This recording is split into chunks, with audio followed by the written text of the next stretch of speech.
নমস্কাৰ। আজি আপোনালোকৰ মাজলৈ লৈ আহিছোঁ এটি সুন্দৰ ৰস ৰচনা। আপোনালোকে অলপ ধৈৰ্য ধৰি শুনিবচোন, বৰ ভাল পাব। আৰু ইয়াৰ শিৰোনাম হ'ল ঔৰংজেবৰ পতনৰ কাৰণ। মূল শংকৰ পুনতাম্বেকৰ আৰু অনুবাদ ডক্টৰ ভূষণ চন্দ্ৰ পাঠক। পৰীক্ষাৰ বহি চেক কৰি আছিলোঁ। প্ৰশ্ন কাকতত এটা প্ৰশ্ন আছিল। ঔৰংজেবৰ পতনৰ কাৰণসমূহৰ বিষয়ে বহলাই লিখা। আৰু ছাত্ৰ এজনে প্ৰশ্নটোৰ উত্তৰ দিবলৈ গৈ ঔৰংজেবৰ উত্থানৰ কাৰণসমূহৰ বিষয়ে লিখিলে। মই উত্তৰটো পঢ়ি ক্ৰছ চিন এটা দি 0 এটা দিবলৈ আগবাঢ়িছোঁহে। ঠিক তেনেতে হঠাৎ মোৰ চকু উত্তৰটোৰ শেষৰ শাৰীটোত পৰিল। আৰু সেই শেষৰ শাৰীটো এনে আছিল যে মই গোটেই উত্তৰটো মন পুতি পঢ়িবলগীয়া হ'ল। পঢ়ি উঠি উত্তৰটো কাটি দিয়াটোতো দূৰৈৰ কথা, ছাত্ৰজনক কিমান নম্বৰ দিম সেইটোহে ভাবিবলৈ ধৰিলোঁ। উত্তৰটো আছিল এনেধৰণৰ। প্ৰশ্ন কাকতত ঔৰংজেবৰ পতনৰ কাৰণসমূহৰ বিষয়ে সোধা হৈছে আৰু মই ইয়াত তেওঁৰ উত্থানৰ কাৰণসমূহৰ বিষয়েহে লিখিছোঁ। ঔৰংজেবৰ উত্থানৰ সবাতোকৈ উল্লেখনীয় কাৰণটো এই যে তেওঁ শাসনৰ সম্পূৰ্ণ ক্ষমতা নিজৰ হাতত ৰাখিছিল। তেওঁৰ মন্ত্ৰীমণ্ডলৰ মন্ত্ৰীসকল কাঠৰ পুতলা হৈ আছিল। অকৰ্মণ্য কিম্বা তোষামোদকাৰী লোককহে তেওঁ মন্ত্ৰী হিচাপে নিযুক্তি দিছিল। তেওঁলোকৰ মাজত কোনোবাই যদি নীতি নিয়ম মানি সঠিক দিশে আগবাঢ়িছে তেন্তে হ'ল আৰু তেওঁৰ মন্ত্ৰীপদ যোৱাটো খাটাং। দেশখনত যিমানবোৰ ৰাজ্য আছিল সেইবোৰৰ ছুবেদাৰসকলক তেওঁ স্বয়ং নিৰ্ধাৰিত লোকতান্ত্ৰিক পদ্ধতিৰে নিযুক্তি দিছিল।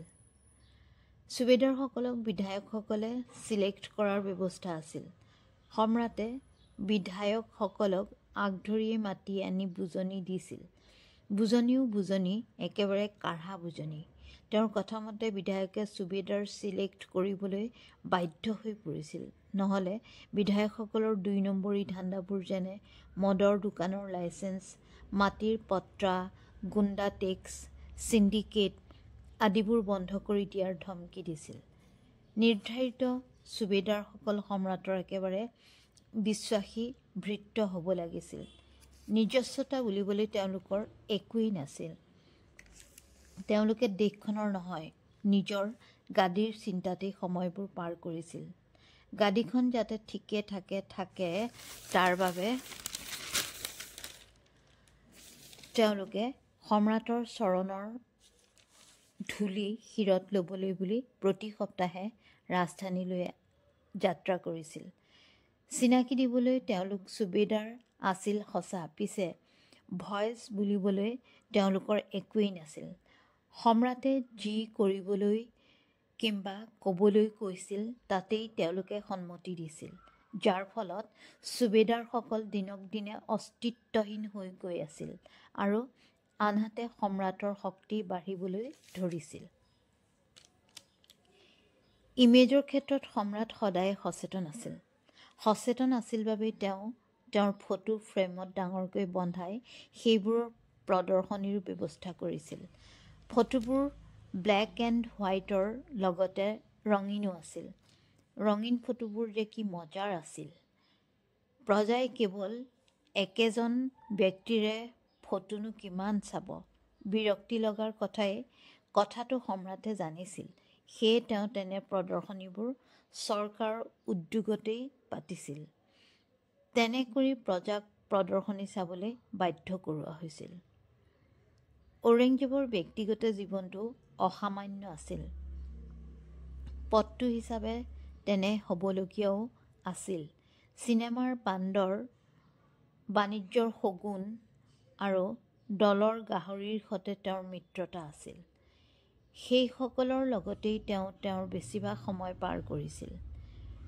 কাশ্মীৰ, কুল্লু, আন্দামানৰ দৰে ঠাইবোৰলৈ গৈ তেওঁ সেইবিলাকৰ লগতেই ছুটীৰ দিনবোৰৰ অতিবাহিত কৰিছিল। শাসন সম্বন্ধীয় বিশেষ বিষয়বোৰত তেওঁ তেনে লোকসকলৰ দিহা পৰামৰ্শ মতেই চলিছিল। তেওঁলোকৰ উপদেশ মতেই যিকোনো মন্ত্ৰী, বিষয়া, কৰ্মচাৰী কিম্বা দলীয় কৰ্মীক তেওঁ বহিষ্কাৰো কৰিছিল। সময়ে সময়ে দেশখনত অনুষ্ঠিত ৰাষ্ট্ৰীয় কিম্বা আন্তৰ্জাতিক পৰ্যায়ৰ খেল ধেমালি, উৎসৱ পাৰ্বণ আদিৰ ফলত তেওঁৰ ইমেজ বাঢ়িছিল, যাৰ ফলত দেশখনৰ ভ্ৰষ্টাচাৰ, চোৰাং কাৰবাৰ, মূল্যবৃদ্ধি, বানপানী, আকাল, নিবনুৱা, দৰিদ্ৰতাৰ দৰে সমস্যাবোৰৰ পৰা প্ৰজাৰ দৃষ্টি আঁতৰাই ৰাখিব পৰা গৈছিল। তেনে আয়োজনৰ ফলত ৰাজভঁৰালৰ যথেষ্ট টকা পইচা খৰচ হৈছিল সঁচা, পিছে ব্যক্তিগতভাৱে তেওঁৰ যথেষ্ট লাভেই হৈছিল। দুনিয়াই তেওঁৰ প্ৰশংসাত পঞ্চমুখ হৈ পৰিছিল। বছ সেইখিনিয়েই তেওঁ বিচাৰিছিল।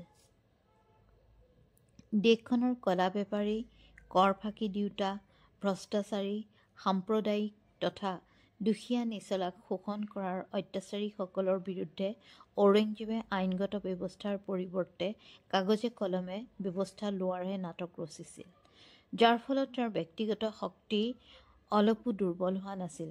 পাবলগীয়া ভাগবোৰ তেওঁৰ হিচাপ মতেই পাইছিল। ঔৰংজেবৰ সাম্ৰাজ্যত উপাধি প্ৰদানৰ প্ৰথা আছিল। সেই উপাধিবোৰৰে তেওঁ এপিনে তোষামোদকাৰীসকলক খোজ কৰি ৰাখিছিল, আনপিনে তেওঁৰ বিৰুদ্ধে মাত মতাচামৰ মুখ বন্ধ কৰিবলৈ সেইবোৰেই প্ৰদান কৰিছিল। সৈন্য সামন্ততকৈ বহুত বেছি ধন সম্পত্তি আছিল ঔৰংজেবৰ।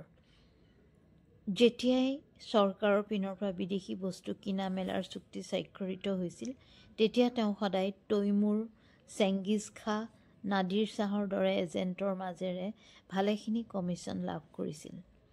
এনেধৰণৰ এজেণ্টৰ হাতত দেশখনৰ কত কিমানৰ জীৱন গৈছিল তাৰ হিচাপ কিন্তু সম্ৰাটে কোনোকালে ৰখা নাছিল। ঔৰংজেবৰ উত্থানৰ, তেওঁৰ ব্যক্তিগত উত্থানৰ এনে অজস্ৰ কাৰণ আছে, আৰু ব্যক্তি ঔৰংজেবৰ উত্থানতেই সম্ৰাট ঔৰংজেবৰ পতনৰ কাৰণো নিহিত হৈ আছে। দেশখনক ভালপোৱা যিকোনো নাগৰিকেই কথাষাৰ বুজে। এতিয়া আপুনিয়েই কওক, ছাত্ৰজনক মই কিমান নম্বৰ দিওঁ? যিমানেই আউটষ্টেণ্ডিং নহওক কিয়, নিৰ্ধাৰিত নম্বৰতকৈও কাকো বেছি নম্বৰ দিব নোৱাৰি, নে কি কয়? ধন্যবাদ।